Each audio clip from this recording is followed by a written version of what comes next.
Prepare-se para ouvir uma história que pode fazer você refletir sobre a importância de impor limites. Você já deixou um parente morar na sua casa, ajudando-o com tudo, desde mantimentos até conselhos de carreira, porque queria vê-lo alcançar o sucesso? Essa é a história de como aprendi que gentileza não deve ser confundida com fraqueza. Meu nome é Lucas, tenho 28 anos, e, há 3 anos, permiti que meu primo André, de 25 anos, viesse morar comigo. Ele ficou no meu apartamento sem que eu pedisse qualquer contribuição para aluguel ou contas. Para algumas pessoas, isso pode parecer exagero, mas crescemos em um ambiente muito diferente. Somos de uma pequena cidade do interior, onde a cultura comunitária é muito forte. Lá, era comum abrir as portas para vizinhos ou conhecidos que precisassem de um lugar para ficar. 3 anos atrás, André me ligou dizendo que estava se mudando para a cidade grande com o objetivo de iniciar sua carreira como fotógrafo. Ele tinha acabado de sair da faculdade, sem emprego fixo ou lugar para morar. Embora tivesse feito alguns trabalhos paralelos, isso não contava como experiência relevante na área que ele queria seguir. Ele pediu para dormir no meu sofá até conseguir se estabilizar, e eu aceitei sem pensar 2 vezes. Lembrava de André como uma criança apaixonada e diligente. Durante minha adolescência, nos afastamos um pouco, mas nos encontrávamos ocasionalmente em visitas à família. No entanto, a verdade é que você só conhece realmente alguém quando passa a morar junto. Quando ele chegou ao meu apartamento, trouxe apenas 2 malas grandes, cheias de câmeras e equipamentos de fotografia. Fiquei impressionado ao ver como André estava perseguindo sua paixão com tanta determinação, sem se deixar prender ao conformismo da rotina comum. Isso me motivou a ajudá-lo a alcançar seus objetivos. No começo, tudo estava indo bem. Ele dormia no sofá, guardava suas coisas organizadamente em um canto do apartamento e sempre prometia: "Isso é só temporário, vou me mudar assim que possível." Eu não me importava com a situação, pois era solteiro, morava sozinho e não tinha muitos amigos na cidade.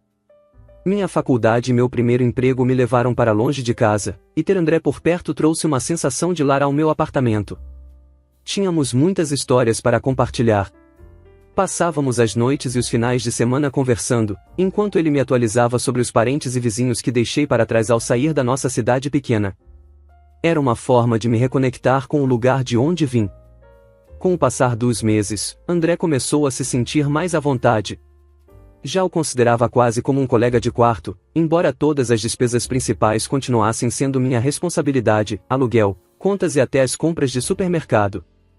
De vez em quando, ele pagava pela comida, mas eu nem fazia questão de cobrar. No geral, era agradável ter sua companhia. Assistíamos a jogos juntos, íamos ao cinema e aproveitávamos os finais de semana e feriados. Um mês virou 3, depois 6. Durante esse período, André conseguiu alguns trabalhos como freelancer, mas nada que pudesse ser considerado uma carreira sólida. Apesar de conseguir alguns trabalhos como freelancer, nada do que André fazia era realmente consistente ou podia ser chamado de uma carreira. Um dia, ele veio até mim entusiasmado, dizendo que estava perto de uma grande oportunidade, mas precisava de um portfólio mais profissional. O problema era que ele não tinha dinheiro para alugar os materiais necessários. Resolvi ajudar e tirei R$ 500 do meu bolso para que ele pudesse dar esse primeiro passo. Mesmo com o portfólio pronto, sua carreira não deslanchou como ele esperava, e isso começou a deixá-lo ansioso sobre o futuro. Para ajudá-lo a ganhar algum dinheiro enquanto tentava se estabelecer, consegui para ele um emprego de meio período em um café, por meio de um conhecido meu. Infelizmente, ele desistiu após apenas 2 semanas, dizendo: "Não posso servir café pelo resto da minha vida. Tenho coisas maiores para fazer." Apesar da frustração, achei que ele estava apenas tentando manter o foco em sua paixão e, por isso, não o julguei. Continuei acreditando nele e oferecendo suporte sempre que possível. Eu tinha um emprego estável e uma renda decente, e meu único desejo era ver André alcançar o sucesso que tanto sonhava. Quando ele precisou de dinheiro para comprar uma nova ferramenta de edição, ajudei novamente. Ele também pediu ajuda para criar um canal no YouTube e uma página no Instagram. Passei horas ao lado dele, escrevendo legendas, descrições de vídeos e dando ideias para ajudá-lo a crescer online. Fiz tudo isso sem esperar nada em troca, pois seu agradecimento sincero e sorriso bastavam para mim. Tudo o que eu queria era que sua carreira finalmente ganhasse forma. Pouco tempo depois, comecei a namorar Lisa. Por um tempo, nós três saíamos juntos, mas André logo optou por se afastar, dizendo que não queria ficar sobrando. Quando a colega de quarto da Lisa se mudou, começamos a passar mais tempo na casa dela, já que tínhamos mais privacidade lá. Nos últimos 6 ou 7 meses, tenho ficado principalmente na casa dela. No entanto, ainda não saí completamente do meu apartamento. Minhas coisas continuam lá, especialmente itens que não uso com frequência. De vez em quando, passo pelo apartamento no caminho do trabalho e passo algum tempo com André, mas isso tem se tornado cada vez mais raro. É algo típico de um novo relacionamento, você passa mais tempo com a pessoa que está namorando. Recentemente, percebi que André tomou posse do meu quarto, mas não fiz muito caso. Afinal, quase não estou morando lá. No entanto, continuo pagando o aluguel. A razão pela qual não me mudei completamente para a casa da Lisa é porque ainda não discutimos o futuro do nosso relacionamento. Estamos juntos há apenas 1 ano e achamos que é cedo demais para abordar questões mais sérias. Por isso, mantenho o apartamento como um plano de segurança, caso as coisas não deem para André e pedir ajuda para levá-la para casa. Ele atendeu e disse que estava no apartamento, sem fazer nada.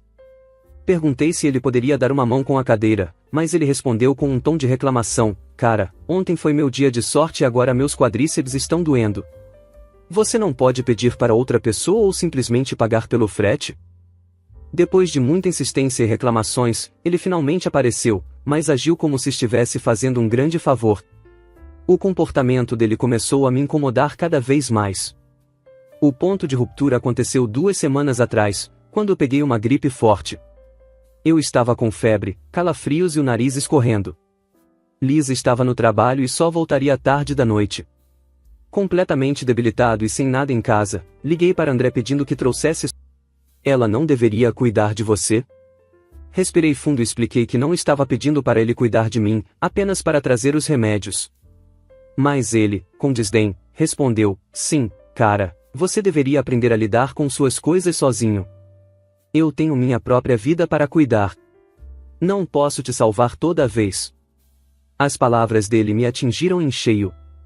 Eu não estava em condições de discutir, então desliguei o telefone e, mesmo debilitado, saí para comprar o que precisava.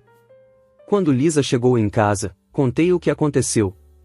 Ela ficou furiosa e disse: "Como ele pode tratar você assim, depois de tudo que você fez por ele nos últimos 3 anos?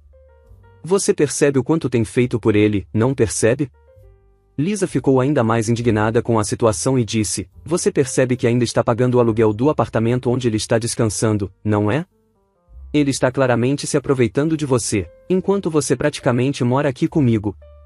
Ela me aconselhou a levar o restante das minhas coisas para a casa dela e fazer a mudança definitiva.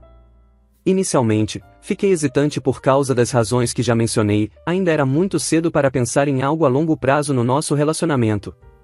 Expliquei para Lisa que André não teria condições de pagar o aluguel sozinho caso eu saísse. Mas ela rebateu: "Isso é problema dele.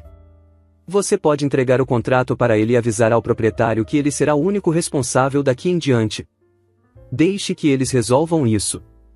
Por mais que o plano dela fizesse sentido, eu não sabia qual seria a melhor decisão: morar com Lisa e passar o apartamento completamente para André, ou simplesmente pedir para que ele se mudasse e recuperar meu espaço. A verdade é que eu não me sentia preparado para morar com Lisa em tempo integral, o que me deixava ainda mais inseguro em dar qualquer passo. Sinto que fui generoso demais com André, e ele definitivamente está se aproveitando dessa gentileza. É difícil aceitar que alguém que você ajudou por tanto tempo, oferecendo apoio financeiro, emocional e prático, comece a demonstrar tamanha indiferença e falta de gratidão. Parece que ele simplesmente ignora todo o esforço que fiz por ele. Seja morando com Lisa ou retomando o controle do meu apartamento, ficou claro que era essencial parar de permitir o comportamento de André. Eu estava exausto de sustentar André, mas também não me sentia pronto para morar exclusivamente com Lisa, nem queria abrir mão do meu espaço. Resolvi, então, enfrentar a situação aos poucos, em vez de continuar evitando o problema. O primeiro passo foi confrontar André. Liguei para ele e disse que estava magoado com a forma como ele vinha agindo toda vez que eu pedi ajuda. Ele ficou na defensiva e começou a listar todas as ocasiões em que me resgatou, como ele mesmo colocou. Ele mencionou a vez em que comprei uma mesa de jantar e ele me ajudou a levá-la para o apartamento. Lembrou também de um dia em que eu esqueci um pendrive importante em casa e ele o levou para o meu trabalho. Fiquei incrédulo com o fato de ele estar contabilizando favores tão pequenos, como se isso justificasse seu comportamento. Ele disse que se sentia incomodado por ser chamado para me ajudar o tempo todo e que achava que eu o estava tomando como garantido. Segundo ele, era por isso que estava evitando minhas ligações e mensagens. Respondi: se você está contando cada pequena coisa, então também vou listar tudo o que fiz por você. Lembrei André da vez em que ele deslocou o braço e precisou engessá-lo. Durante 2 semanas, optei por trabalhar de casa para cuidar dele, levá-lo a exames e ajudá-lo com tarefas diárias. Isso foi antes mesmo de eu conhecer Lisa. Também fiz questão de lembrar que fui eu quem o acolheu sem cobrar aluguel, paguei por seu portfólio e o ajudei a conseguir trabalhos freelancer, mesmo que nenhum deles tivesse se consolidado como uma carreira. André deu de ombros, com uma arrogância que me irritou profundamente, disse: não haja como se eu lhe devesse algo. Foi você quem ofereceu, lembra? Essas palavras me fizeram perder a paciência. Era tão irreal e presunçoso da parte dele falar assim. Antes de desligar, ainda lançou um: cresça, como se fosse eu o problema. Aquilo me deixou furioso. Naquela mesma noite, decidi resolver a situação de uma vez por todas. Fui até o apartamento e, sem dizer uma palavra, comecei a pegar minhas coisas. Assim que entrei, André, distraído no celular, mal levantou os olhos e gemeu: o que agora? Sem responder, tirei algumas caixas e comecei a embalar tudo. Ele desligou o telefone, bufou dramaticamente e foi para o quarto, que, aliás, ainda era oficialmente meu, sem dizer nada. Eu ainda tinha várias coisas espalhadas pela sala, mas, em vez de ir atrás dele para discutir, liguei diretamente para o senhorio. Coloquei a ligação no viva-voz e informei que estava desocupando o apartamento. Já havia enviado a notificação oficial de aviso prévio por e-mail, ou completamente. Ele me pediu um tempo para colocar a vida em ordem. Respondi: você já teve todo o tempo do mundo. Agora está por sua conta. Expliquei que havia terminado de pagar o aluguel de um lugar onde nem morava mais. Disse que o senhorio entraria em contato com ele para resolver o restante do contrato, e que os móveis seriam recolhidos em alguns dias. Em vez de assumir a responsabilidade, André começou a me acusar de estar levando as coisas longe demais. Seu tom era irritante, especialmente quando tentou me dissuadir dizendo: não faça isso. E se as coisas não derem certo com a Lisa? Aquela tentativa de manipulação foi a gota d'água. Ele não entendia que o problema era ele, não meu relacionamento com Lisa. André tentou me convencer dizendo: você vai precisar desse lugar para voltar caso as coisas não deem certo com Lisa. Perdi a paciência e respondi: vou arriscar. Sei como lidar com os meus problemas, diferente de você, que só sabe colocar tudo nas costas dos outros. Ele ficou em silêncio por um momento, me observando enquanto eu arrumava minhas coisas. Depois de refletir um pouco, ele disse: cara, eu não percebi que isso estava te incomodando tanto. Desculpa. Vamos voltar ao que era antes, por favor. Olhei para ele e respondi friamente: não importa mais, André. O navio já zarpou. Você não pode ficar aqui esperando que eu continue sustentando algo incerto e fora de controle. Ele fez uma expressão séria e, quase implorando, disse: você sabe que eu não consigo pagar o aluguel sozinho. Como vou fazer isso? O dinheiro que ganho com meus trabalhos mal cobre os serviços básicos e minha comida. Desde que você começou a viver com Lisa, estou me virando sozinho. Respondi: bom, agora você vai ter que se virar completamente. Não é mais meu problema, lembra? Você mesmo disse que eu não poderia te salvar para sempre. Obrigado por me lembrar que eu também não posso te resgatar para sempre. Ele parecia desejar poder voltar atrás em suas palavras, mas era tarde demais. Não havia nada que ele pudesse fazer para mudar minha decisão. Permaneci firme. Já tinha reservado um serviço de transporte para levar minhas coisas. Enquanto aguardava, comecei a carregar os itens mais leves para fora. André se ofereceu para ajudar, mas recusei. Não queria aceitar mais nenhum favor dele e alimentar mais discussões. Enquanto eu descia com a última caixa, ele continuava pedindo desculpas, mas eu o ignorei. Mais tarde, me mandou uma mensagem longa, pedindo desculpas novamente e agradecendo por tudo que fiz por ele. Tentou me manipular emocionalmente, dizendo que me via como um modelo e usando outras frases cafonas para tentar se redimir. Mas eu não caí. Decidi que não entregaria mais minha energia para ele. Finalmente, dei o salto de fé e me mudei. Seja o que o futuro me reservasse, eu estava pronto para encarar. 5 meses se passaram desde que me mudei, e as coisas começaram a desmoronar para André.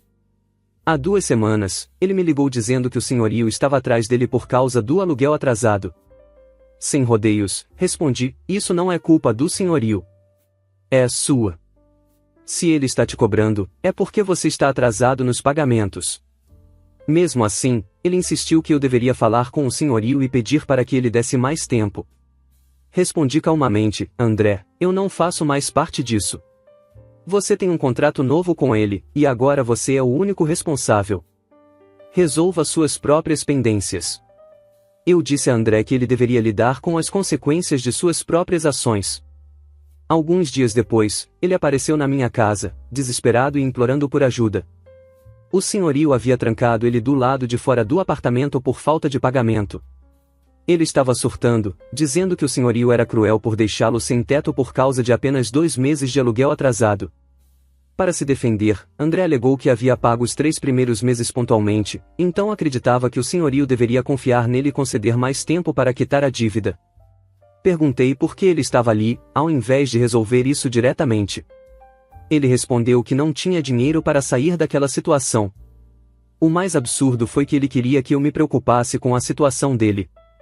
Disse, como você pode ser tão indiferente sabendo que estou sem teto e vivendo na rua? Aquilo foi a gota d'água.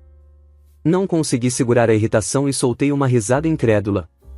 Por que eu deveria me importar, André? Se conseguisse o emprego, usaria o primeiro salário para pagar as dívidas. Eu recusei me envolver na confusão. Porém, depois que ele saiu, decidi ligar para o gerente do prédio para entender a situação. Foi então que descobri algo inesperado. Segundo o gerente, André vinha dando festas barulhentas no apartamento desde que eu saí. A música alta e o barulho constante incomodaram os vizinhos, que registraram inúmeras reclamações. Apesar de vários avisos, ele continuou perturbando o ambiente, além disso, não pagava o aluguel. Diante disso, ficou claro que André não estava sendo vítima de uma injustiça, mas de suas próprias escolhas. Mesmo assim, ele continuou me ligando, ainda mais desesperado. Em uma das chamadas, ele disse, você não tem nenhuma preocupação comigo, não é? Estou literalmente dormindo no metrô neste frio. Não sei se vou conseguir sobreviver a mais uma noite. Estou vivendo nas ruas com o sem-teto. Você tem ideia de como isso é perigoso? Eu gritei com André, você não é um bebê. Precisa aprender a lidar com sua própria vida. Ele respondeu com sarcasmo, uau, é assim que você trata a família? Minha paciência se esgotou e retruquei, sim, é exatamente isso que eu estava pensando quando você se recusou a me ajudar quando eu estava doente. Ele ficou sem palavras, desligou a ligação, e aparentemente, decidiu buscar outra alternativa. Mais tarde, ele entrou em contato com Lisa, pedindo para ficar em nossa casa por uma semana, até conseguir arranjar dinheiro para pagar o aluguel. Lisa foi direta e respondeu que não permitiria que nossa privacidade fosse comprometida. Fiquei aliviado com a resposta dela, porque foi exatamente assim que tudo começou comigo, ele pediu 1 mês e isso se transformou em anos. Não queria entrar nesse ciclo novamente. Uma semana atrás, André apareceu novamente no meu apartamento, dessa vez cheio de raiva. Ele contou que o senhorio havia apreendido sua câmera, laptop e outros itens pessoais. Além disso, suas roupas e sapatos foram colocados em uma caixa e deixados no porão, já que o apartamento foi alugado para outra pessoa. O gerente do prédio havia dado a ele 2 dias para recuperar seus pertences, caso contrário, seriam vendidos para cobrir o aluguel pendente. Confesso que senti pena dele naquele momento. Sabia o quanto sua câmera e laptop eram importantes, quase como uma extensão dele mesmo. Era evidente a dor em seus olhos enquanto ele falava sobre perder algo que cuidava com tanto zelo. Por um instante, pensei em ajudá-lo, mas controlei minhas emoções. Eu precisava manter minha posição.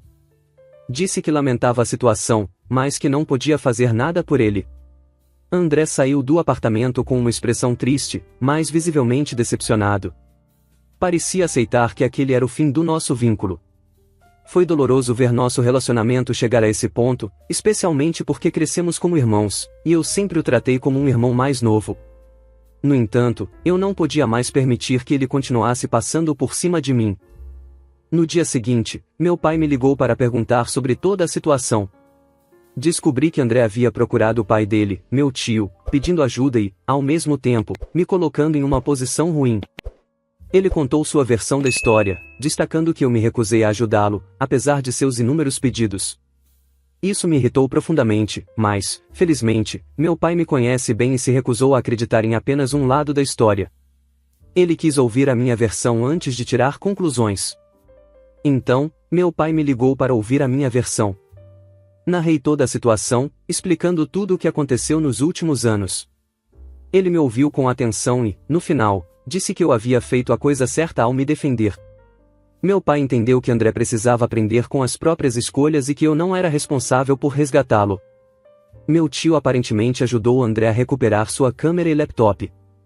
No entanto, o senhorio deixou claro que ele não poderia retornar ao apartamento. Sem condições de arcar com o aluguel de outro lugar, fiquei sabendo que André estava dormindo no sofá de um amigo. Além disso, ele conseguiu um emprego com um fotógrafo de casamentos local, o que parecia ser um passo na direção certa. Senti um misto de alívio e satisfação. Por um lado, fiquei feliz por ver André finalmente tomar alguma responsabilidade por sua vida. Por outro, percebi que ajudar alguém não significa permitir que essa pessoa tire vantagem de você. É preciso estabelecer limites para proteger sua própria paz. Entendi que você não pode continuar ajudando alguém que não respeita ou valoriza sua ajuda. Parece que cresci muito nesse processo, mesmo que tenha sido doloroso ver um relacionamento tão próximo se deteriorar. Mas me defender era algo que eu precisava fazer há muito tempo. Espero que André aproveite essa oportunidade para crescer e aprender, mas, independentemente disso, sei que fiz tudo o que podia. Agora, é minha vez de seguir em frente. A atitude de Lucas em ajudar o primo dele foi, sem dúvida, muito generosa. Ele abriu as portas de casa, ofereceu suporte financeiro e emocional, e fez tudo o que pôde para dar uma chance a André. Mas, dá para perceber que essa ajuda foi além do necessário. Em vez de incentivar o primo a caminhar com as próprias pernas, acabou permitindo que ele se acomodasse e até se aproveitasse da situação. Lucas foi muito paciente, mas, às vezes, é importante saber impor limites. Não dá para ajudar alguém que não valoriza o esforço e não está disposto a se esforçar por conta própria. Acho que ele fez a coisa certa ao finalmente colocar um ponto final nessa situação. E você, o que acha da atitude de Lucas? Deixe abaixo a sua opinião. Obrigado por acompanhar mais um relato aqui no Recanto das Histórias. Não se esqueça de curtir. E se você gosta de histórias reais sobre relacionamentos e conflitos familiares, inscreva-se no canal e ative o sininho para não perder os próximos vídeos. Até a próxima!